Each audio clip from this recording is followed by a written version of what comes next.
Nous avons continué notre voyage à plus de 1500 km vers le nord, jusqu'à Détroit. Ici, la faillite est visible à l'œil nu. Autrefois emblème des heures glorieuses de l'automobile, la ville incarne le déclin post-industriel. Le taux de chômage affleure les 50%. Détroit s'est vidé de ses emplois, de ses habitants. Dans les quartiers autrefois cossus, un air d'apocalypse. En 50 ans, la ville a perdu plus de la moitié de sa population et les bâtisses, abandonnées, brûlent les unes après les autres.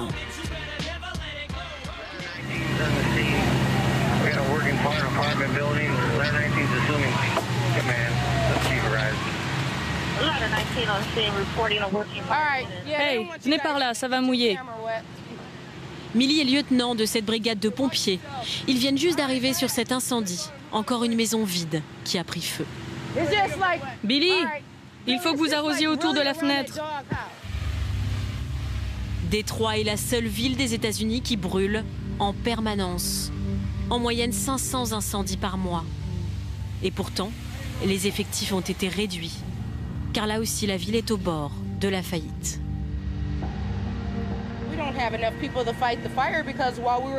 On n'est vraiment pas assez nombreux. Je suis arrivée sur ce feu et on a reçu un autre appel pour un incendie un peu plus loin. Donc j'ai dû laisser 3 pompiers tout seuls ici. C'est inacceptable.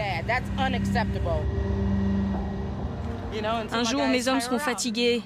Et là, les citoyens devront se débrouiller tout seuls. C'est dingue ce qui se passe. Cette brigade peut intervenir sur plus de 10 incendies par jour.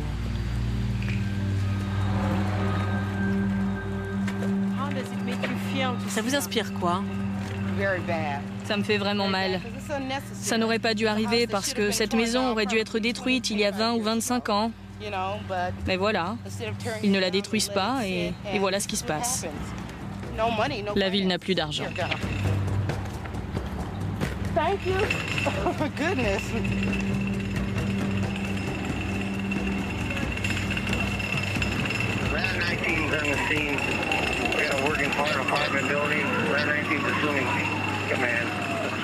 Face à l'inertie des autorités, certains résidents ont décidé de prendre les choses en main pour protéger leur quartier. Voilà, ce sont les planches qu'on doit récupérer. Ce sont les dernières. Bon, on va passer par l'intérieur. Ce bâtiment est un symbole. Un des premiers supermarchés construits aux États-Unis et un des plus grands à l'abandon depuis des années. Puisque les services de la ville ne font rien pour condamner les maisons abandonnées, ce retraité a décidé de le faire lui-même. Ces planches ont traversé 2 générations de crises. D'abord la crise économique et la fermeture de ce magasin, et puis maintenant l'abandon de nos maisons. C'est triste. Mais c'est comme ça.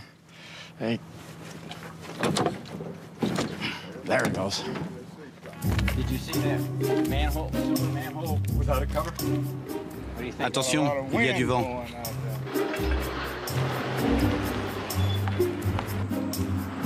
Russ habite un quartier ordinaire. Rien que dans ces 2 rues, nous avons compté une 40aine de maisons abandonnées.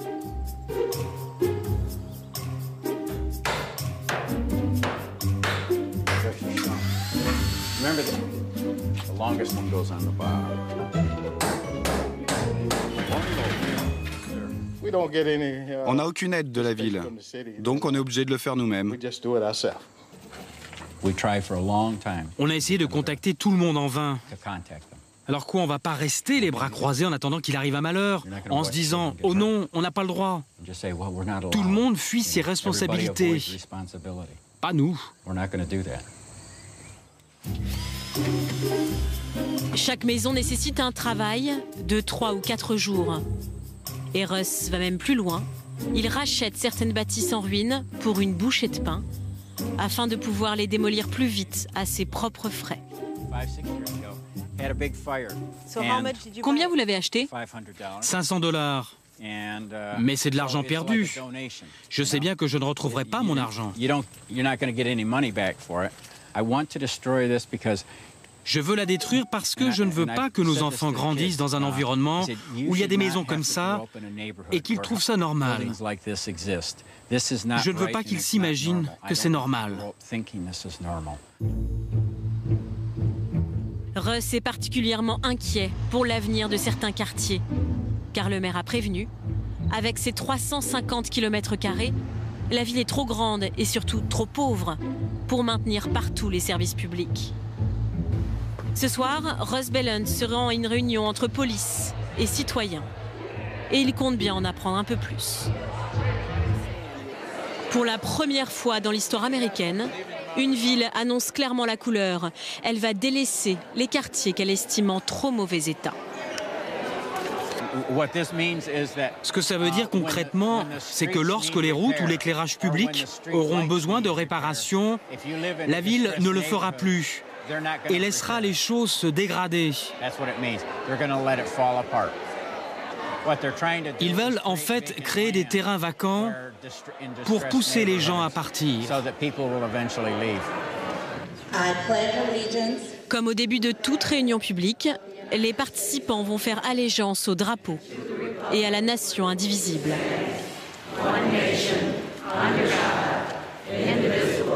Drôle d'Amérique qui martèle son unité tout en abandonnant certains quartiers. Le chef de la police prend alors la parole. Nous sommes là, ici ce soir, pour se parler franchement et se dire les choses. La réalité, c'est que la ville de Détroit fait toujours 350 km².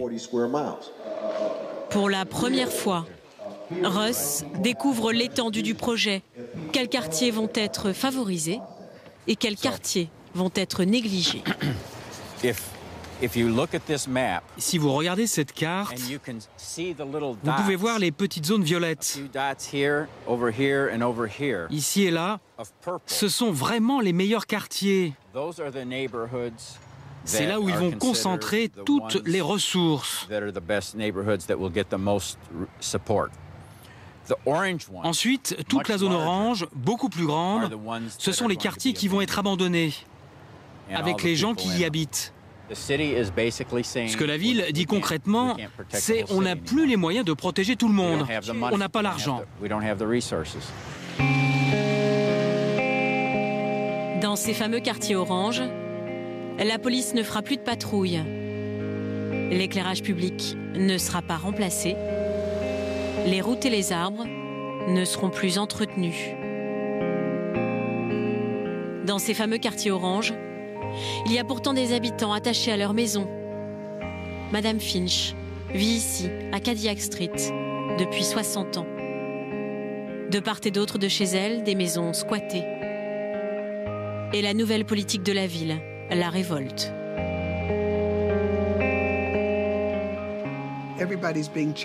Tout le monde paie des impôts. Et seulement certains habitants vont bénéficier des services.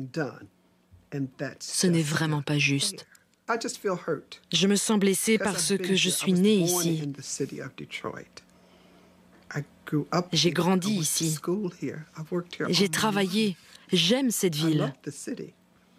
Vous croyez qu'ils veulent faire disparaître certains quartiers? C'est ça. Se débarrasser de nous, comme s'ils avaient honte. Faire comme si l'Est de Détroit n'existait pas. Et ce n'est pas juste.